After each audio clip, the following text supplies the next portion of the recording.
Welcome to the Encore Effect, the podcast where music takes center stage in life's second act. Brought to you by Encore Creativity, America's largest choral organization for adults 55 and older. This inspiring series celebrates the transformative power of music, community, and creativity in the later years of life. Each episode will share moving personal stories from Encore singers across the country and dive into fascinating conversations with experts in neuroscience, gerontology, and the arts. Discover how choral singing is boosting brain health, improving well-being, and lighting up the lives of thousands of older adults nationwide. From retirees finding their voice for the first time, to the science behind why doctors are prescribing music for the mind, the Encore Effect proves that creativity is endless. Join us and let the music move you.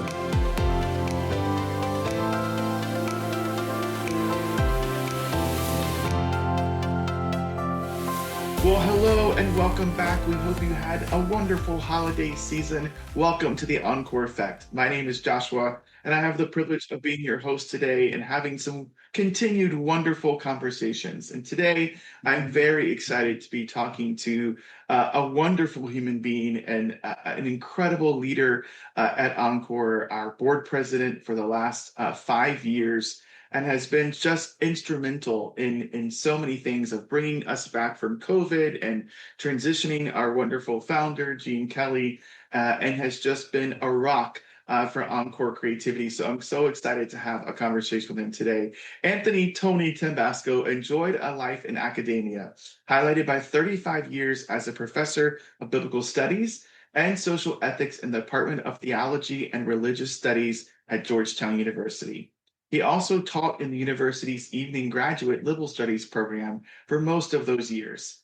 His academic duties included 2 3-year terms as chair of his department and 5 years as an associate dean and director of the graduate liberal studies program.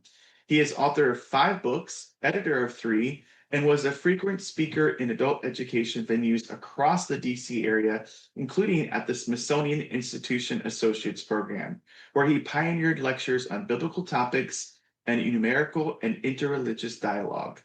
He moved to Goodwin House Life Plan Community in Bailey's Crossroads, where Encore Chorale had one of its roots, and started singing with the chorale there in 2010. He's also traveled with the chorale on its Danube Cruise in 2014 and enjoyed a singing weekend at the Homestead in 2017, followed by a week with Encore Chorale in the same year. And I know there's a lot more trips added to that list since then. But since retirement, Tony has been a member of his church choir, and he's also involved with his wife, Ann Stewart, in other activities at Goodwin Living. Among other things, Tony is the only resident on the Goodwin House Board of Directors and serves with his wife on the Board of Directors of Goodwin House Foundation, the charity giving arm of Goodwin Living. Tony, welcome to the podcast. Thank you, and Happy New Year to everyone. Yeah, it's so nice to have you on here. I get the honor of getting to chat with you every single week about all things Encore. And today we get to talk about Encore, but a little bit about you too. So I'm excited to learn more about your musical journey. Tony, when was the first time you remember belting out a song? Well, that's interesting. I would go back probably to when I was a kid. I went to Catholic school starting in 4th grade, and we had a music class as part of the regular curriculum. So I don't remember what we sang back then, but I remember singing in the 4th grade. And then, I just got involved with choirs or other singing after that, and it just became part of my life. I just can't even imagine 4th grade Tony just singing. That would be incredible. So you sang in 4th grade. Did you also sing through high school and college? Like, has music always been a part of your life? Well, it has. I think a lot of it started kind of informally, but I always enjoyed singing. I went to a seminary, and through the seminary system as kind of the first part of my career. So I was in a high school seminary, which was kind of like a boarding school, and I remember music class there. And I remember the priest running up and down the aisle, listening to us as we were singing. And then what I found right after that, he selected me to go sing in the choir. So there were about four of us who sang in the back of the chapel where we had liturgies, on Sunday. And I remember the other kids in high school telling me that they thought one of the nuns was singing back there because I had a good soprano voice at that point, and I joined the other three or four people that were singing in the back. And so that kind of got me into music and music leadership. I was in what we call the Schola Cantorum, or the kind of the select choir that was singing different parts of the liturgy that the whole congregation didn't sing. And I did that with my soprano voice until it changed, and then I became a tenor. So right away from high school, I was kind of in all of that. And it wasn't that I went looking for it, but, they kept picking me, and I just kept singing. And then later on, I continued in the Schola Cantorum, so I got familiar with a lot of Gregorian chant, and that was kind of, through the kind of the mainstay through my midlife career, singing all the time in the Schola Cantorum and learning Gregorian chant. It was a lot easier reading that than a bass clef. And then, in senior years, I ended up in a chorale here. I don't know that I had any, kind of grandiose reasons for why I did it. I just like music. And when I got here, I'm in the retirement community at Goodwin House, and they had an Encore Chorale down there, an ensemble. And so somebody invited me to join, and I said, sure. And I've been singing with Encore ever since. So since 2010, so that's already a long time singing in chorale. So music has always been kind of part of my life, although different kinds of music and things kind of changed as I went along. Wow, Tony, so you're like a legit singer. I mean, they thought you were so good that you were one of the nuns singing at the back of the church. I did not know you were a boy soprano. That is so very cool.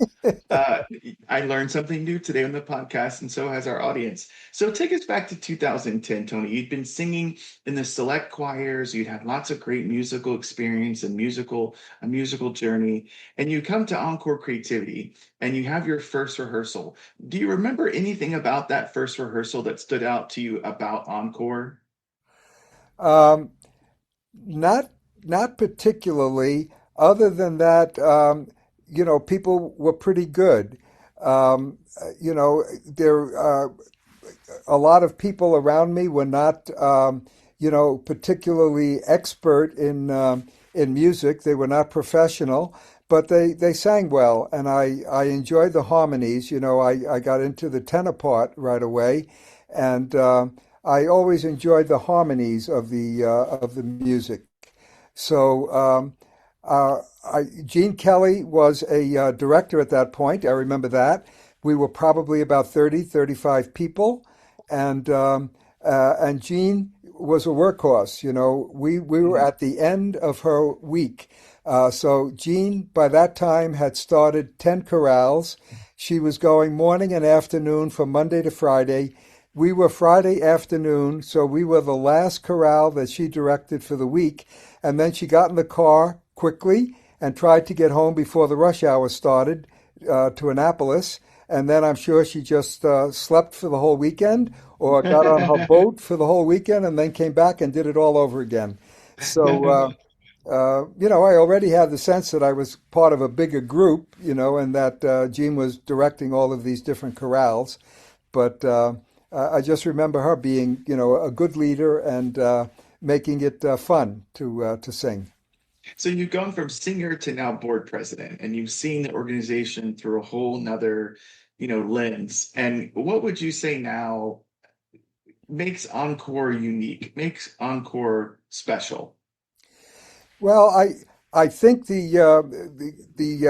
special thing about Encore is, first of all, it's local contributions to life, right? So certainly one of the other things that gets to be important for Encore right now is its national expansion, and our vision that everybody belongs in Encore, and that we want to keep expanding. But I think that the real contribution of Encore is on the local level. Each chorale, people are dedicated to that chorale. They love the people in that chorale. They love their directors, and they're just happy people in the chorale. So if I've picked up anything since I've been on the board and have had exposure, to one place or another, people are really happy. And the happiness doesn't come from belonging to a national organization, but the happiness comes because they love their director and they love the people around them. And so the local atmosphere, if you want, or the local characteristic of Encore, I think is still its most important ingredient. And Yeah, and that is so much a part of who Encore is building that community and finding that sense of belonging, like you said. mhm. And that does happen at the local level. And so, being a part of a musical community, you're really your whole life, Tony, and this musical community specifically, how has that changed your relationships? How do you, with the way that you view yourself and the way that you have relationship with others, has being a part of a musical community been a part of that in any way? Well, it's kind of worked in some ways and in other ways not. I mean, I live in a retirement community, and I joined a chorale in the retirement community. So I already knew the people that were in the chorale, at least by and large. I knew some as acquaintances and some as acquaintances and some as close friends, but I already had my community here in the house. And what the chorale did was just give me kind of another dimension of that community. So it wasn't as if I found new people there. But what I have found, through going to summer camps, or, I went on the Danube Cruise a long time ago when Gene was leading the chorale, and I've gone to Rocks Camp, and that has enabled me to kind of meet more people. So even if I don't remember all the names of people, I start recognizing the same faces coming up all the time. And then I've also begun to start meeting, new people by name. And so that's kind of fostered a wider kind of community outside of Goodwin House that I've enjoyed. So it's been kind of mixed. On the local level, it wasn't as if I found a new community. But I did find a new community outside my particular chorale, and the inside chorale that I'm in has kind of deepened my relationship to some of the people. We So when have you see that one of much your more in fellow common. sing, yeah, so when you see one of your fellow singers, there in your community as you're walking to dinner or on the way to do something, do you have like a secret handshake, or do you sing out a note together? Like how do you Uh, say hello now? Well, it's more kind of internal. When I say hello to some people, I know that they're members of the chorale and that we've either had rehearsal, that day or that week. So it just kind of deepens the bond that I have one more connection with that person. But, we're not doing secret notes or secret handshakes or things of that sort. But, uh, but the chorale has really become kind of central to the community here. One of the things that I'm noticing over the last couple of years, not only that people kind of enjoy going to the concert that we give, we have a concert internal to the house, besides a public concert that we share with Alexandria and Arlington. But for the internal concert, people kind of look forward to that, and they enjoy. You can see on their faces that they're kind of smiling, or their nostalgia is coming back, or memory is kicking in. But what I also notice now with the chorale is that it's not only that they enjoy the concert, but they're starting to ask us to sing more in the house. So we always have a couple of representatives from the chorale, and maybe even 10 or 15, that will sing at Veterans Day. When all the veterans in the house decide that they're going to have a breakfast, then we sing patriotic tunes, for the veterans. We have a Memorial Day service in which we remember all the residents and the staff and maybe close relatives who have died over the year. And they've asked us now to do a couple of songs of remembrance at that time. So there are a couple of different activities that come up in the house where they're asking the chorale to lend its voice to that. So I'm thinking the chorale is getting to be more central, and uh, Wow. and that's good, you know. I love that, which means there is more music at Goodwin Living, and I love Hmm. that. Yeah, yeah. So, Encore is really trying to elevate age possibility and combat ageism.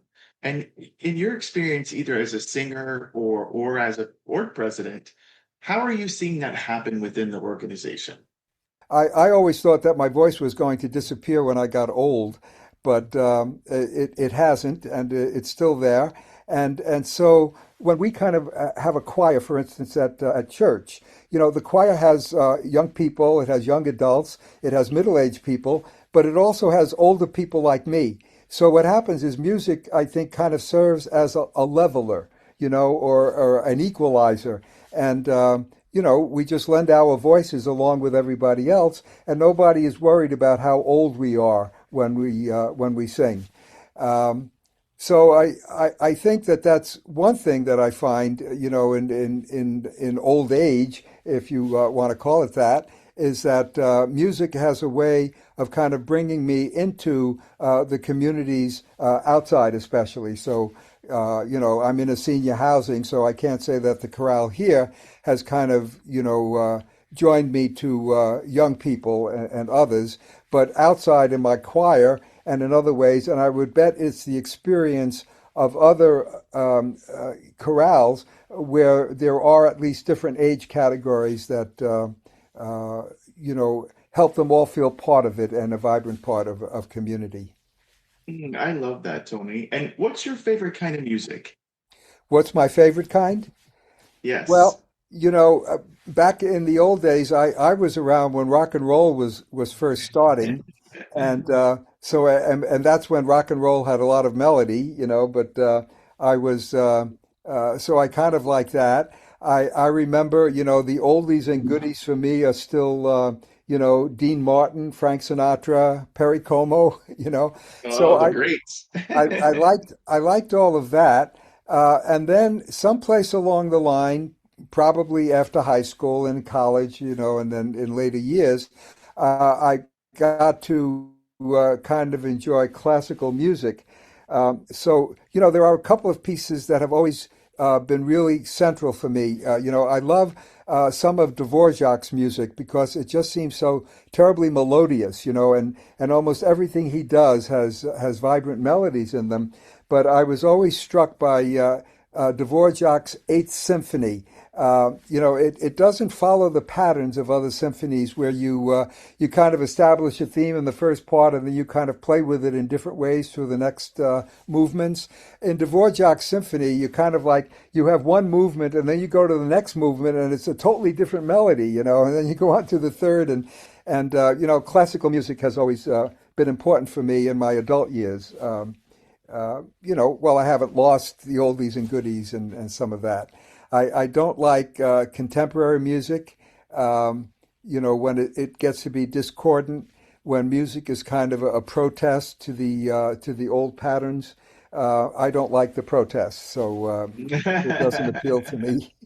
You're not a protester. So if you on your iPod, we've got Dvorak and we've got Frank Sinatra. I love that very much. Yeah. So Tony, just a couple more questions. I can't believe we're already running out of time, but I'm curious, from your perspective, if someone was thinking of joining an encore choir in any of our cities that we serve, but they're hesitant about it. They're thinking, I don't know that I can do this. I'm nervous about it. What advice would you give them? Yeah, well, the first thing is I say, don't think that you have to have a good voice. You know, I remember Gene Kelly always said, you know, when somebody said, "Would you give us a couple of singers?" Gene would say, "I'm not going to give you a couple of singers, but I'll give you 30 singers." You know, so in other words, what we find through all of our chorales is that there's strength in numbers. So if you don't think you have a good voice, don't worry, you blend in with everybody else. I remember during COVID, you know, that you know, we had to sing to ourselves here at home, and then we had to submit a taped recording that they then blended together. Well, I must have done my recording 28 times because, you know, it just sounded lousy. And my wife even said to me, you know, I know the music by now. Will you please send a tape in? And so I sent in the recording, and when they blended it all, we just sounded terrific.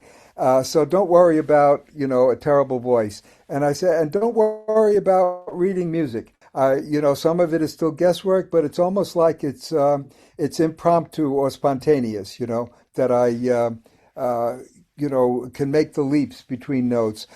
So if you can't read music, just memorize it. You have plenty of time to do that. And, you know, you'll enjoy the benefits of music. You know, there's enough study telling you music is good for your health.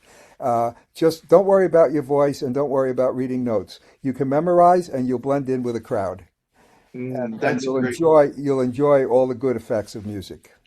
That's great advice, Tony. Hopefully, if you're listening, you take that advice and check out Encore and check out one of our choirs in a city near you. And Tony, as we head out today, what is your dream for Encore? If you could, you know, if you could dream big, what would it be? Well, I mean that we have encore in every place in the country, you know, starting especially with the big cities. And my dream is that eventually the way in which we can bring choirs together, you know, a kind of a hub model where choirs combine to give a public concert. I'd like to see that in the Philly area. I'd like to see it in the New York area. I'd like to see it out in California. I'd like to see it in the Midwest. I hope that eventually we have enough choirs where they can work with each other to give public concerts, so that, you know, the vision that everybody belongs in Encore can be approximated. You know, that's my vision. That there really truly would be a choir for everyone. What a great dream to have. Thank you for being a dreamer, Tony. Thank you for all that you've done for this organization. And I'm so glad you found an encore rehearsal at Goodwin Living in 2010. What a beautiful journey. And friends, thank you for joining us on the podcast today. Check out our website, encorecreativity.org. And we hope to get to sing with you soon. Join us next time on the Encore Effect.